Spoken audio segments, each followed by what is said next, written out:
Hi, I'm Colin R. Parsons. Thanks for dropping by my YouTube channel.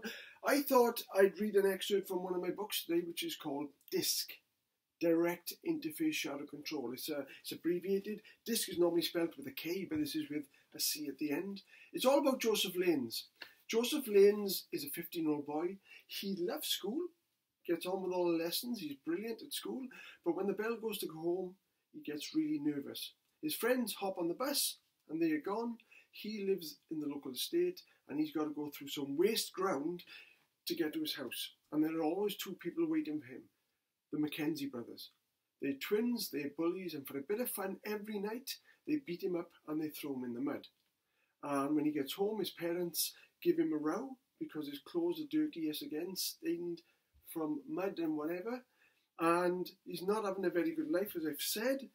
They're very clever, these bullies, as well, because they don't hit his face, his arms or his legs. They just hit his chest and stomach, which he keeps away from his parents. So I thought I'd read the first chapter and see what you thought. So here we go. Chapter 1, Buried in the Mud.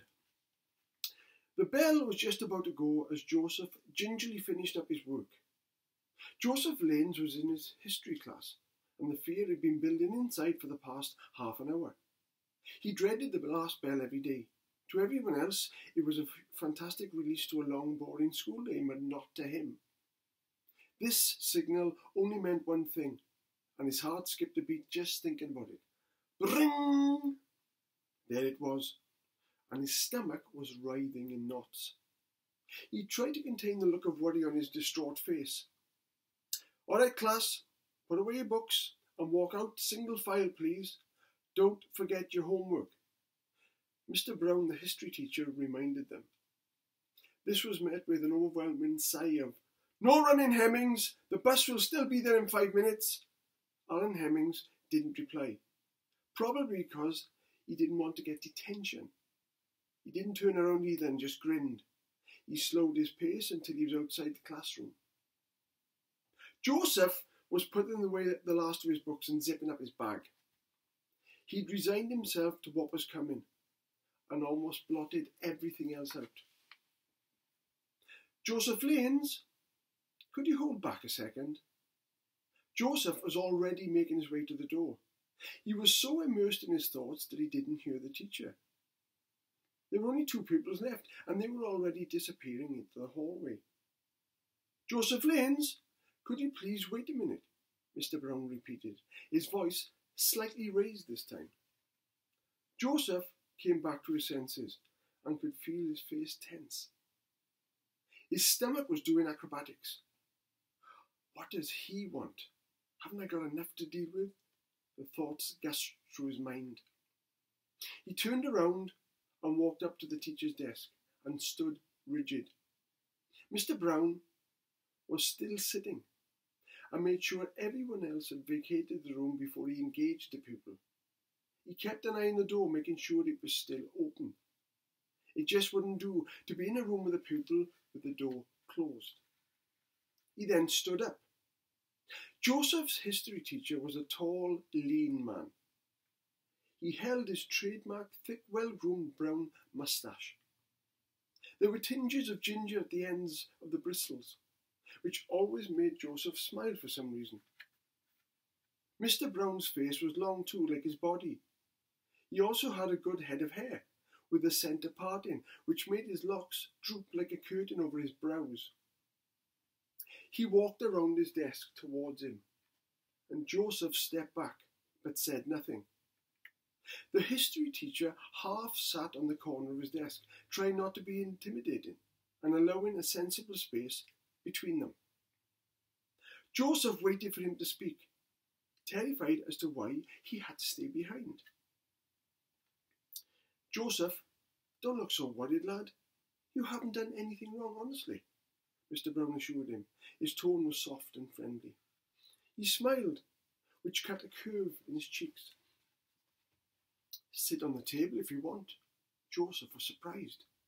Mr. Brown never let anyone sit on the tables in his class. So Joseph relaxed a little and breathed easier. "It's just..." Mr. Brown paused. Joseph could see he was trying to explain something in his head first before blurting it out. I hear things, and sometimes I see things. He could see by the look on Joseph's face that he wasn't making any sense to him. He cleared his throat and blinked. He sucked in air and breathed out again, licking the underside of his moustache, which he always did absent-mindedly when explaining stuff in class. Joseph, what I'm trying to say is, he felt awkward, lifted his finger to scratch the midsection on his cheek to the side of his nose. Again he waited and then simply came out with it. If anyone is hurting you verbally or physically, or both, you know you can... He stopped again, clearing his throat for the umpteenth time. Are you being bullied? At school or otherwise? He said it and heaved his chest in relief. I'm fine, sir. Joseph stuttered in a lie, feeling awkward. Mr. Brown looked sceptical and shook his head doubtfully. He scrunched his forehead, revealing criss-cross lines. Are you sure, lad? Please, don't hesitate to tell me if you are. I can do something about it, he said, as convincingly as he could. But he knew, and Joseph knew, heart of hearts, that getting a pupil to admit to being bullied and stopping it completely were two entirely different things. Joseph thought about it, just for a moment, and almost relented. He liked Mr. Brown, who'd only ever been helpful to him, but he couldn't help him out of this particular situation. There was no way out, he seemed. Honestly, sir, I'm fine, he lied again, and gave a reassuring, forced smile. Well, okay, lad, if you're sure, Joseph, Mr. Brown sighed. Joseph stood up, didn't move any further. All right, Joseph, you can go. Joseph walked out of the classroom, and Mr. Brown looked on helplessly, torment written all over the teacher's face. He shook his head again and loosened his tie before stuffing papers into his briefcase. He remembered when he was the same age as Joseph and the torment that he went through. Joseph, though, was far from fine. In fact, Joseph was never safe. The end of a school day held the unavoidable fear of another beating. Not just one person, which would have been bad enough. There were always two, the Mackenzie brothers. These boys were identical twins in every evil way possible. These nasty bullies were overweight and overpowering. Their grim faces combined with a broccoli-like afro of bushy hair.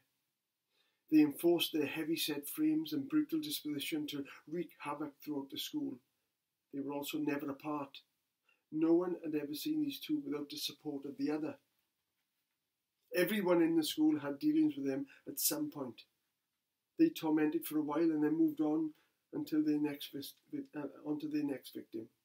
But Joseph, they took an extra liking to. He was their regular sports practice, and today would be no exception. Well, there you are.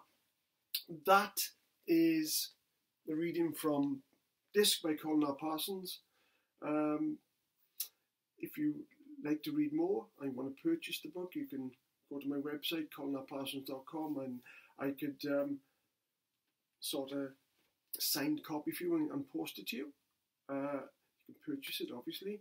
You can order it from shops, and you can download it as a Kindle and buy the paperback. Thanks very much for listening to me. I hope you enjoyed it, and I hope to do another video with another one of my books soon. Bye for now.